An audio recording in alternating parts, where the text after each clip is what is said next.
anyone who lived through Nigeria's Biafra War in the 1960s will forever be haunted by the atrocities, the memories of bodies in the streets, and the fear of not being able to survive another day. After the eastern part of Nigeria declared independence in 1967, the bloody battle that ensued left more than 1 million people dead from starvation, disease, or the endless explosions. The 2.5-year war was literally hell on earth.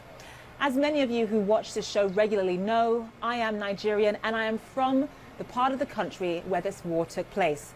Family members who lived through it tell me they never knew if they were going to eat, let alone what.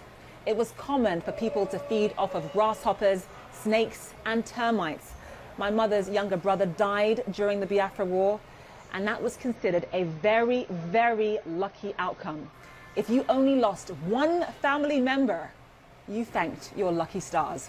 So given all of that history and all of that pain, why are there now growing calls for a new secessionist movement in the exact same part of the country?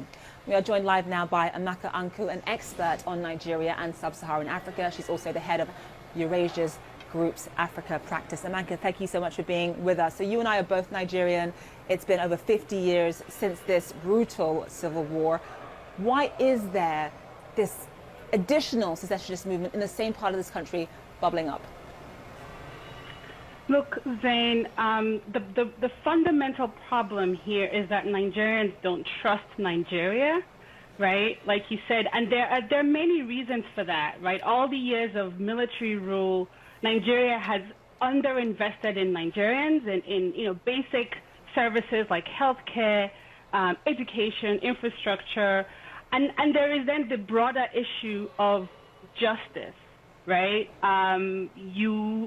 We saw the protests last year.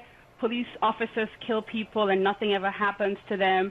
So, all of this is taking place in that against this history of the civil war that you just explained, where a lot of people in the Southeast in particular feel like there's never been an official recognition of the suffering of the region, right?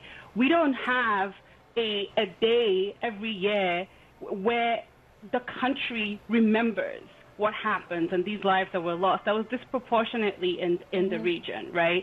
We don't even teach the history in the schools. So let me ask you this, because I think it's important for our audience to note that it's not just the eastern part of Nigeria that wants to break away and have its own country. You have the western part of the country, the Yoruba people that also want to have their own country. Obviously, Boko Haram in the northeastern part of the country, they want to create an Islamic state. It sort of feels as though there are so many different groups in this great nation who have lost faith in this country. So just in terms of the president's strategy here, if there are people who feel marginalized, has the president made any effort to really show these various parts of Nigeria that he understands their concerns and that their voices are being heard? I would say the government is not doing enough. And look, people have lost faith in Nigeria in part because there's nobody in Nigeria articulating a positive vision for Nigeria's future, right? Nigeria has a crisis of ideas. Nigeria appears not to have any ambition. And look, that is often, in most countries, that's often a role that is played by government. A role that, that to provide a holistic idea about what the country is about and where it's going, to bring people together and drive buy-in. The government is not doing that. But I have to say, Zain, that that's also a role in most parts of the country that is also played by people outside the government. There's a role as well for thought leaders in the country, for private sector participants, to have a constructive vision of where Nigeria should be going, right, and push the government. And that's, there's a symbiotic relationship that can happen here between people inside government and outside government in articulating a positive vision for Nigeria's future. I just want to sort of get at how all of this ends, because obviously President Buhari is not going to wake up and say, okay, you get your own country, you get your own country, or you can have autonomy and you can't. He's not going to do that. So how does all of this end?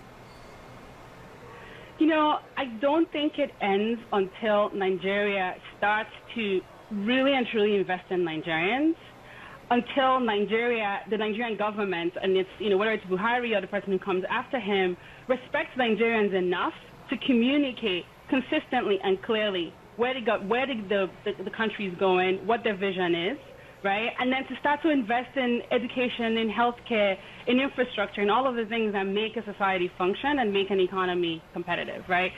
Until that happens, you will continue to see these kinds of calls for secession. And so, just in terms of what the secessionists want themselves, and obviously, yes, we know they want to break apart and form their own country, but is there anything else that they're willing to accept in the medium term, or is it for IBOP and these other groups, is it really secessionist or nothing? I do think that for the leaders of some of these secessionist movements, like Nnamdi Kanu, I do think it's secession or nothing.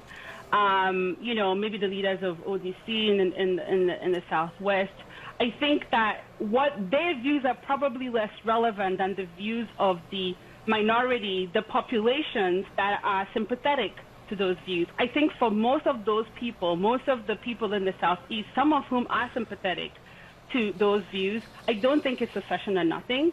I do think that a clear and consistent outreach, communication, and investment can help to change some of those views.